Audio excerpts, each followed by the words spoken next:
First thing you gotta do is just drain the fuel out. There's gonna be a little bit left in there.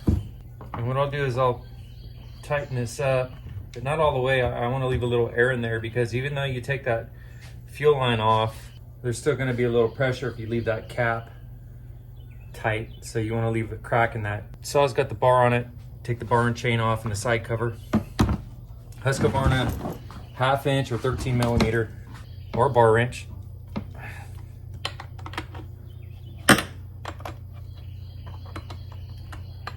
And I'm gonna use all hand tools. I'm not gonna use any air tools with this. I could, but I'm not in a hurry.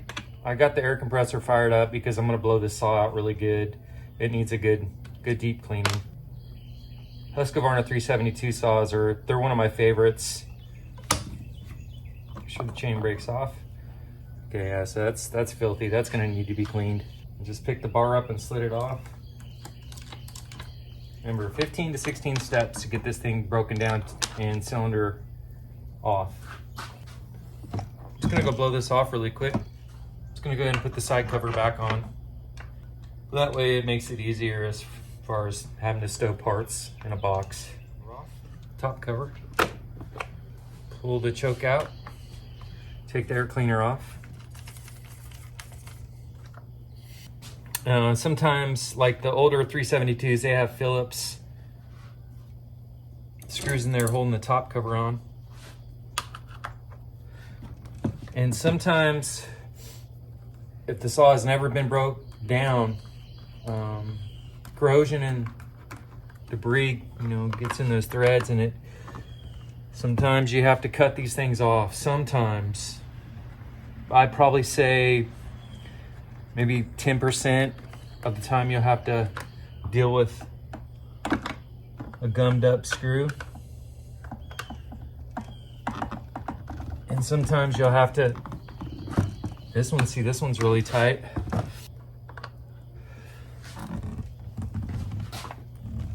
Yeah, I got it. It's good it was tight because these things vibrate loose. Feels good. Feels good.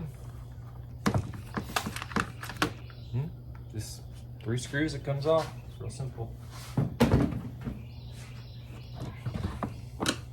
Okay, now we'll do the exhaust. And again,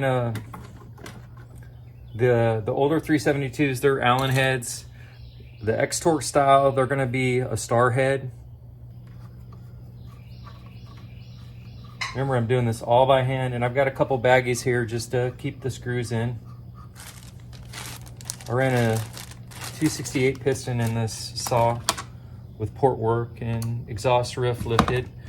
And then I've got a custom exhaust here that I've built that's got an expansion chamber inside the muffler with a single pipe, straight pipe hooked up to the expansion chamber.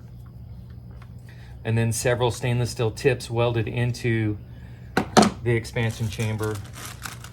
And then I put the exit exhaust ports on the bottom because when the log comes up against this exhaust, it plugs that and the exhaust has got to come out somewhere. So I made, this works really well. Real crispy sounding exhaust. Got those 2 out. 2 different Allen head sizes. Smaller one for the exhaust bracket, bigger one for the nice and tight, bigger one for the exhaust port on here where the muffler goes on there. It's gonna be nice to see what the piston looks like and everything. This saw runs really good. I'm gonna do some more cylinder work on it as far as the transfer ports are. I'm gonna do some notching out in the cylinder wall. See if we can get some more fuel and air going into those ports. See if we can get it to produce more power. It's a 49 millimeter piston and cylinder on this saw. Feels like it's loose. Yep. So we'll just shake those out. I'll show you my little design here that's been working really well. Looks like a chamber to a gun, doesn't it? Yeah, works really good. And then basically just using the shell of the muffler for a silencer, because straight piped it's super loud. Lots of power running straight pipe, but really loud. So you want to kind of tame that. Just a good habit to get into, to plug your exhaust port.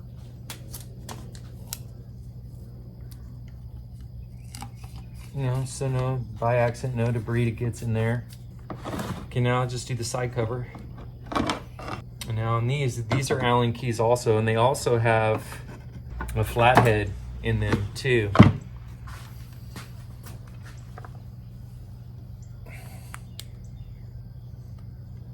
See how they have a flathead in there too?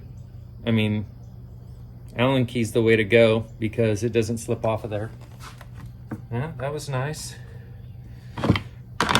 That was nice.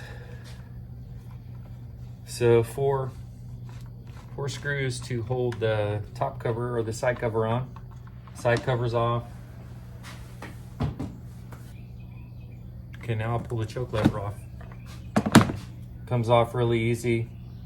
Usually a pair of needle nose, just to take that split tip that's in the choke lever and just squeeze it together and pop it out. And then to get the choke out, you just pull on it and twist until she comes out. Comes right out. Gotta pull this little boot off for the screws that go to the jetting for the carb and the idle. And the way to get it off is you just pull forward on it and lift up, and it comes right off. There's a little tiny nub in there that little rubber grommet sets on. Throttle linkage, real simple. Just push down on the throttle by hand and hold it. Take the cable, slide it out. Slide it all the way out of the bracket here that holds the carburetor to the intake. It just slides right out of that notch. Okay, you just push down and slide it out. Plug wire off. Got the vibration spring here, motor mount vibration spring. Okay, interesting. Looks like that loosened up. See, this stuff loosens up on these saws, man. You gotta pay attention to everything. Yep, she loosened up. These are kind of tricky, so you just gotta feel around until you get it in there. Yeah, it is an X-Torque screw. The cylinder I have on here is a used cylinder that was scored. And this motor mount probably was a used motor mount that I replaced on a different saw. Okay, the next thing is the gas line. Now I left that gas cap loose so there wouldn't be gas pressure. Even though I drained the tank, there's still gonna be fuel inside that fuel line. Just make sure that cap's loose, because you're not gonna get gas everywhere if you loosen that cap. Yeah, that line's on there good. They usually just slide right off. Oh yeah, there it goes. That was on there good. They're usually not on there that bad. This one seems to be on there really good. No fuel came out. And then the pulse line. Okay. And then what I usually do is I try to push that pulse through, because the carburetor or the intake boot's gonna come off with the cylinder, and that's how it has to go on. You have to put the intake boot on when you put the cylinder back on. Yeah, so I'm just pulling the pulse line just through the little, see how there's a little hole in that black boot? I pull that through, because you gotta pull the cylinder off, and that's still there, and you're kind of fumbling around with that thing trying to get it off of there. Now what we'll do is we'll take off the carb inlet here for the air cleaner.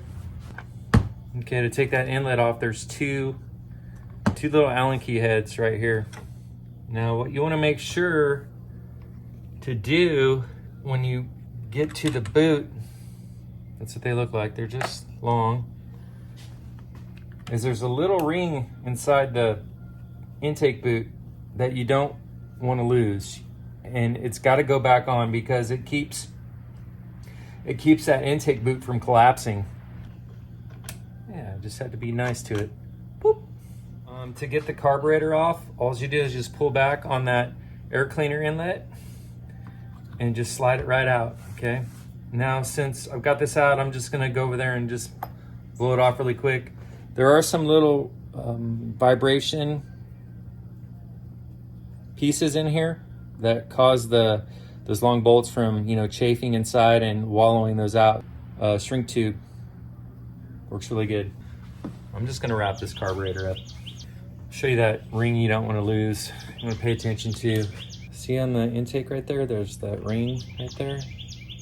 You want to make sure that doesn't get lost. You know, I'm just going to keep it in there. Okay, now it's time to take the cylinder off. With the handle too, I can do it with the handle on there. But if it's your first time, just go ahead and take them off. There's only four screws that hold the handle in, 2 on the side and 2 underneath. Make sure to put the shorter ones in there. That's pretty loose, but it held really good. I've got the motor. Wow, those are super loose. So I'm gonna go ahead and take the handle off. And then what I did is I found the perfect screws. If your screws strip out on you and you got to move it up a different size, these deck screws work awesome. All right, the trick is you just don't over tighten these.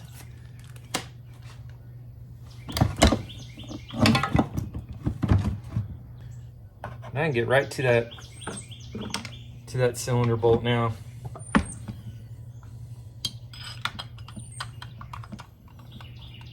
I'm just gonna look at it. This was an experimental cylinder here. Look, it's all busted. This cylinder had been smashed too. It'd been smashed too. But man, it ran good.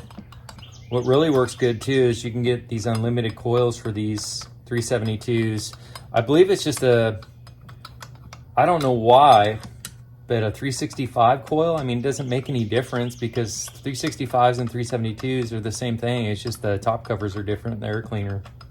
I've got an X-Torque cylinder and piston that I did some machine work to that I'm gonna put on here and see how it works. I've been doing port work on saws for a couple of years, but I grew up in the Mojave Desert, been around a lot of 2-strokes. That thing is on there, awesome. That is awesome. That sucker's glued on there. You don't want to get rough with these. You don't want to break anything. I'm like, oh, I'll just tap it really hard, but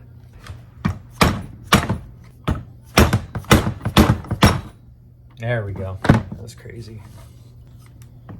Well, I got one side off. That just goes to show you how good that glue works. That's Motosil on there with 2 base gaskets. Yep, that sucker was glued on there. Let's see what the piston looks like. Just a little scoring on there, but nothing big. Yeah, it looks good. Piston looks good. A little scoring, but nothing severe.